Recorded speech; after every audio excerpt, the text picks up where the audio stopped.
Full moon की रोशनी में एक क्वाइट रात को दो गार्ड्स अलर्ट खड़े हैं, अपनी लॉन्ग स्पीयर्स पकड़े हुए। प्रिजन के अंदर एक डॉक्टर सीवियर इंजरी से पिटिफुल स्टेट में छोड़ा गया था। किंग के सामने डॉक्टर ने एक बोल्ड ट्रीटमेंट प्रपोज किया था अपनी इलनेस के लिए, समझाते हुए कि उसकी रिकवरी के लिए कॉटराइजेशन और स्कल में एक स्मॉल इंसेशन करना होगा, ताकि वो जो उसने वाइन सिंड्रोम कहा उसे एक्सपेल किया जा सके।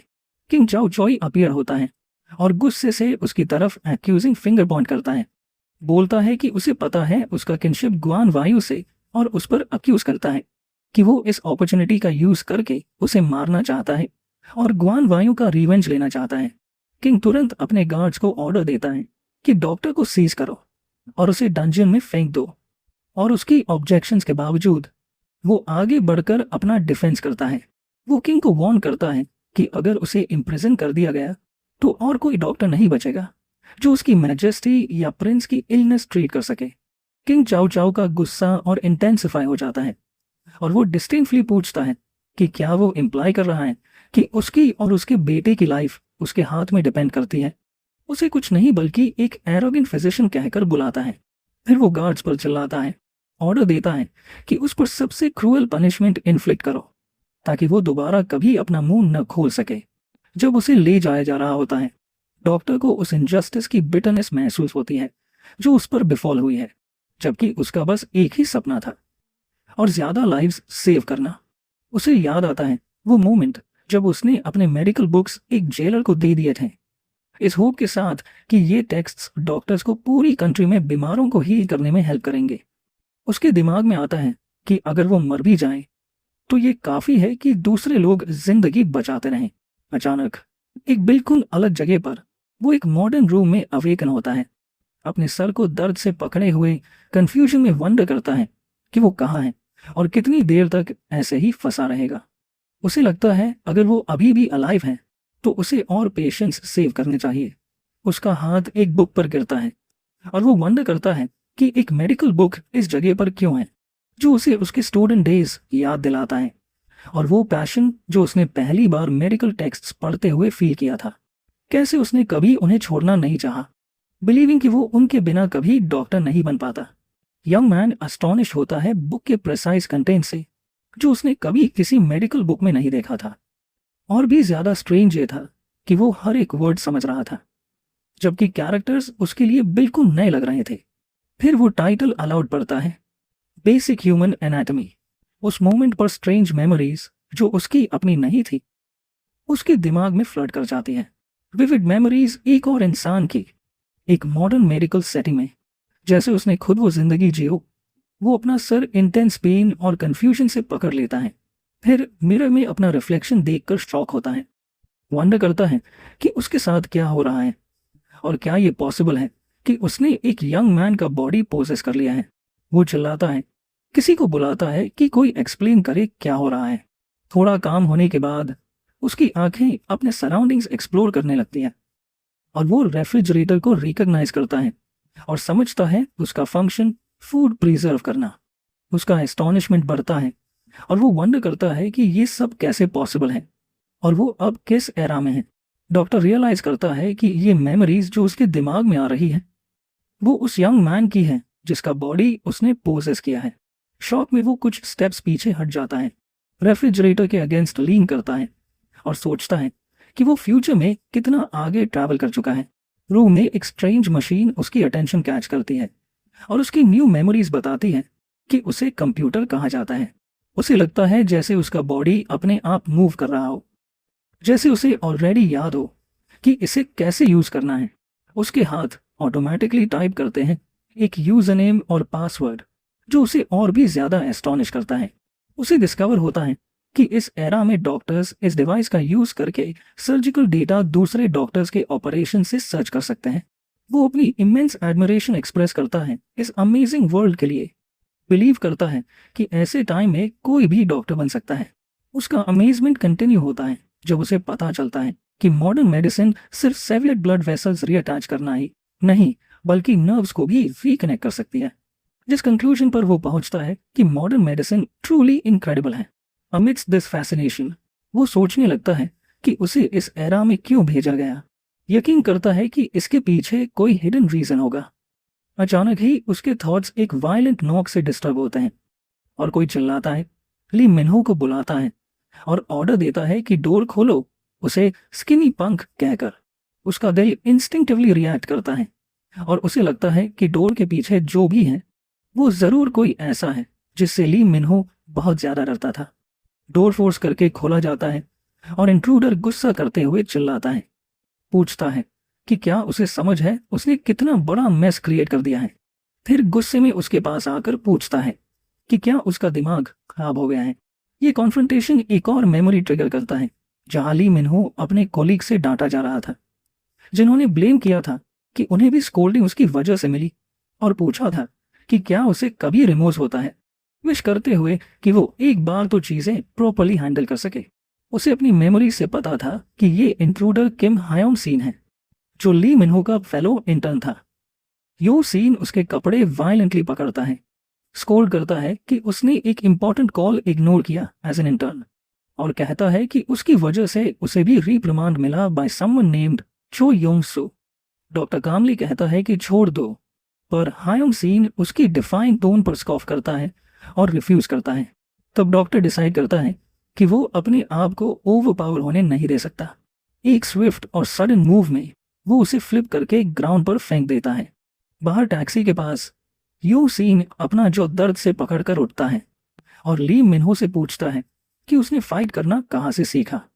डॉक्टर फॉर्मली अपोलोजाइज करता है, समझाता है कि उसका बॉडी अपने आप रिएक्ट कर गया because of recent hardships. Hayoung सीन उसके अजीब तरीके से बात करने पर पजल हो जाता है और डॉक्टर खुद सोचता है कि क्या उसकी स्पीच इस एरा में ऑड लग रही है। उसका कोलीग उसे और स्कोल्ड करता है, कहता है कि शिफ्ट खत्म करना कोई एक्सक्यूज नहीं है कॉल इग्नोर करने का, और वार्न करता है कि इंटर्न इवैल्यूएशंस में इसका डायर कॉन्सिक्वेंस होगा। लेकिन डॉक्टर सुन ही नहीं रहा होता।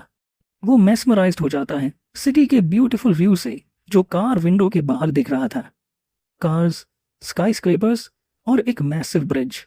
वो अमेज्ड होता है कि ये दुनिया कितनी एडवांस्ड है और अपने पास दिनों को याद करता है जहां एक क्रिटिकल पेशेंट तक हॉस पे क्विकली पहुंचना एक बड़े नसीब की बात होती थी।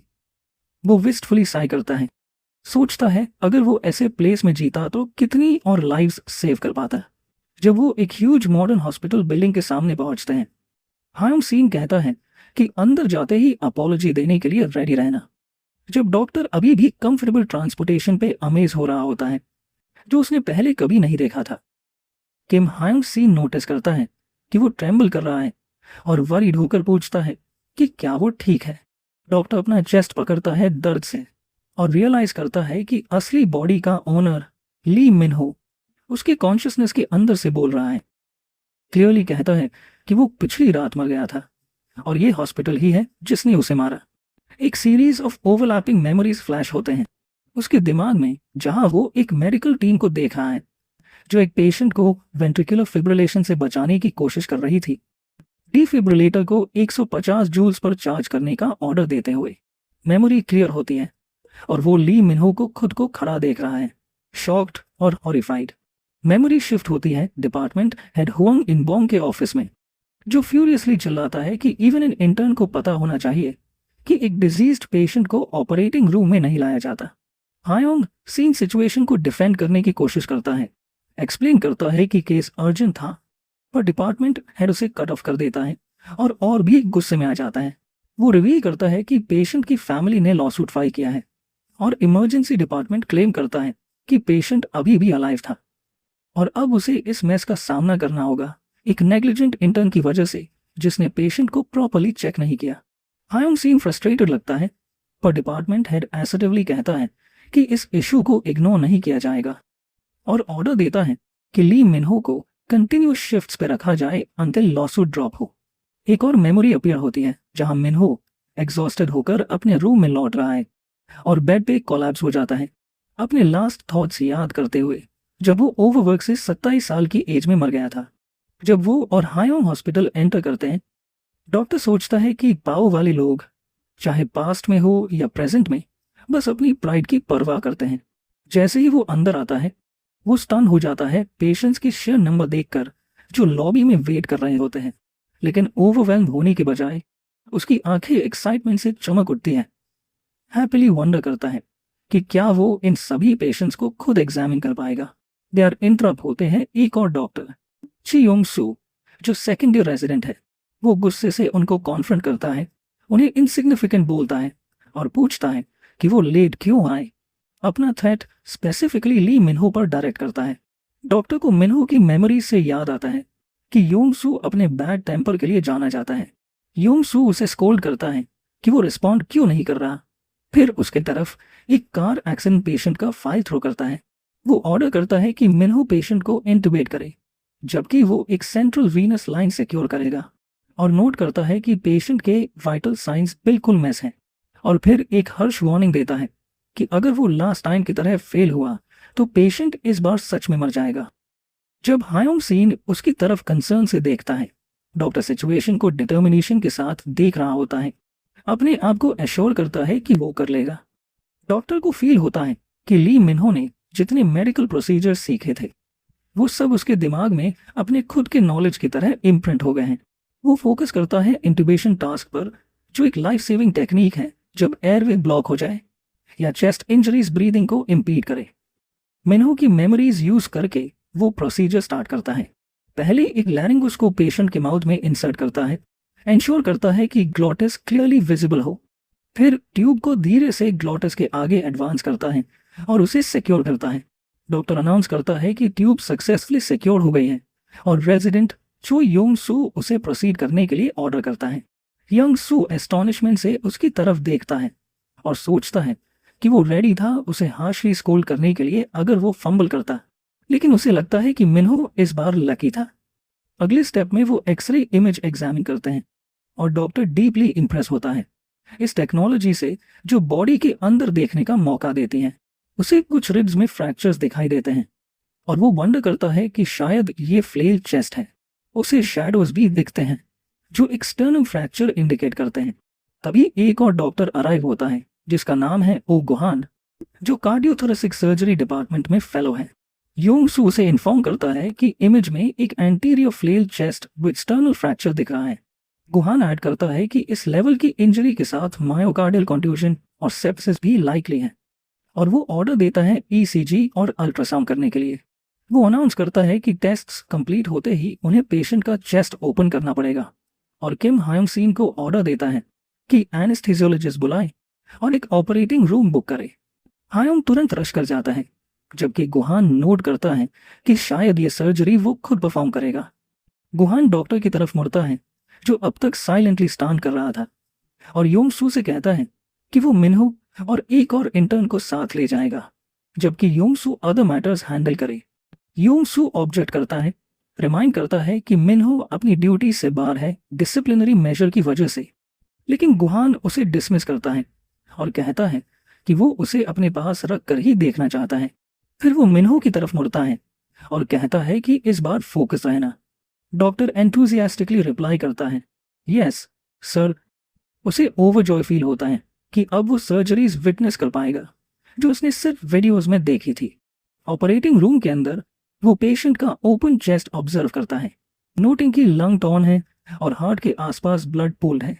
गुहान सर्जरी स्टार्ट करता है, एक्सप्लेन करता है कि पहला स्टेप है ब्लीडिंग कंट्रोल करना और फ्लूइड्स ड्रेन करना। वो ऑर्डर देता है ब्लीडिंग को स्टॉप करने का और ड्रेनेज ट्यूब कनेक्ट करने का। फिर नीडल मांगता है, जिसके जवाब में डॉक्टर कहता है कि वो समझ गया। डॉक्टर एडमिरेशन के साथ गुहान की प्रेसाइज स्किल्स ऑब्जर्व करता है, सोचता है कि उसने कभी इमेजिन नहीं किया था कि वो फिर से एक पेशेंट के सामने खड़ा होगा, और वंडर करता है कि क्या उसे खुद एक सर्जरी परफॉर्म करने का चांस मिलेगा जब तक ये पोजेशन कंटिन्यू करे।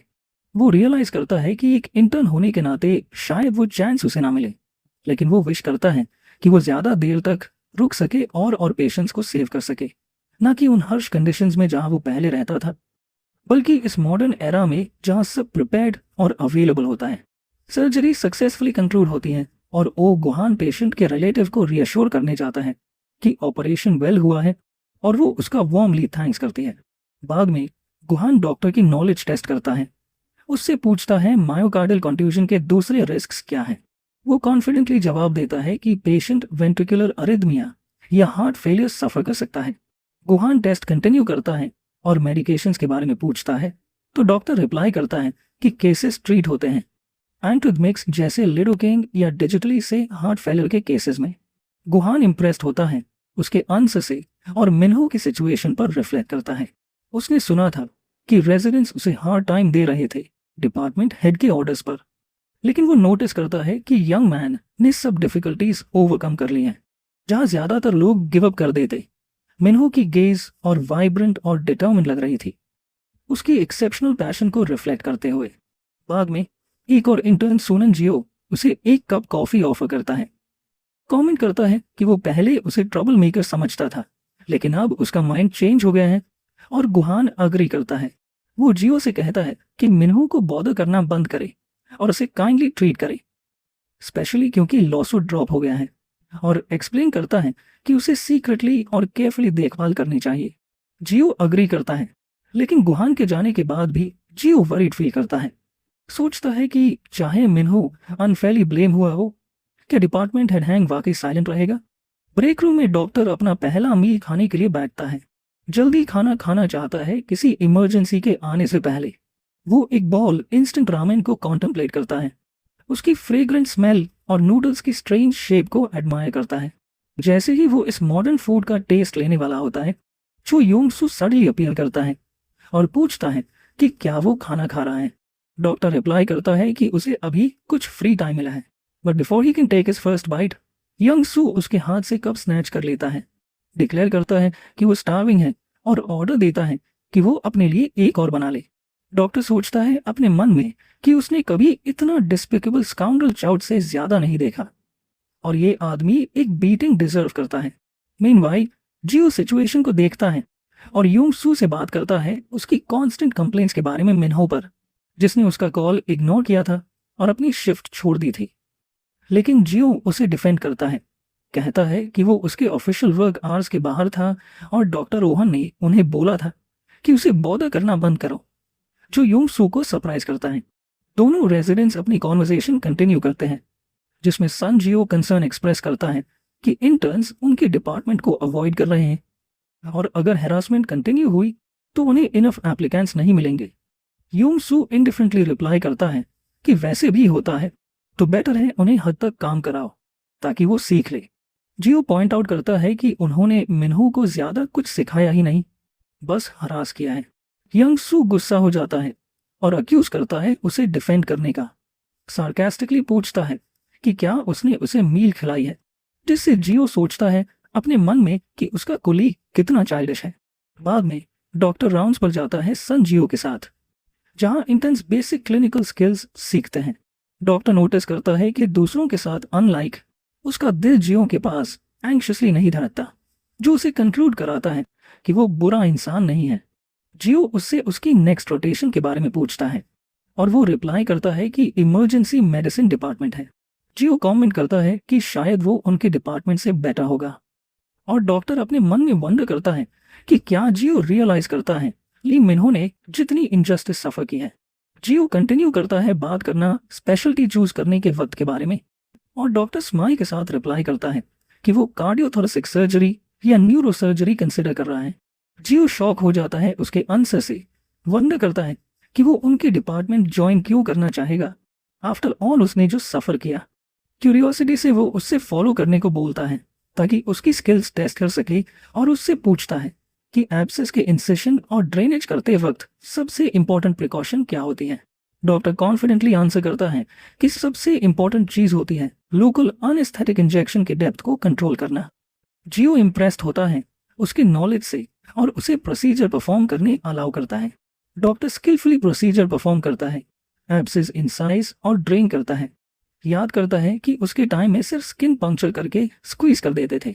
वो सोचता है कि टाइम कैसे चेंज हो गया है और अब एब्सेस इतने क्लीन तरीके से रिमूव होते हैं, जो फास्टर हीलिंग इंश्योर करता है। जियो अमेज होकर देखता है, नोटिस करता है कि उसके फिनिशिंग टचेस उसके खुद से भी ज्यादा क्लीन हैं, और याद करता है कि मिन्हो कुछ दिन पहले सिमिलर केस में बिल्कुल हेल्पलेस था। वो डीपली सरप्राइज होता है कि उसके स्किल्स इतने ड्रामेटिकली कैसे इंप्रूव हो गए। प्रोसीजर कंप्लीट करने के बाद जियो का सस्पेशन और बढ़ जाता है। उसे इम्पॉसिबल लगता है कि कोई इतनी जल्दी इंप्रूव कर सकता है। जब वो मिन्हो की पहले वाली कंफ्यूजन रिकॉल करता है, एक स्ट्रेंज आइडिया उसके दिमाग में आता है और वो वंडर करता है, क्या ये आदमी वही हो सकता है? डॉक्टर सक्सेसफुली प्रोसीजर कंप्लीट करने के बाद भी सुनो डाउटफुली सोचता रहता है। उसे इम्पॉसिबल लगता है कि किसी के स्किल्स इतने क्विकली इंप्रूव हो जाए। उसने कंफ्यूजन में वंडर किया, क्या ये यंग मैन वही हो सकता है? फिर लॉजिकल एक्सप्लेनेशन ढूंढने की कोशिश की। स्पेकुलेट किया कि शायद मिन्हो डिस्करेज था और अपनी ट्रू एबिलिटीज शो नहीं कर पा रहा था।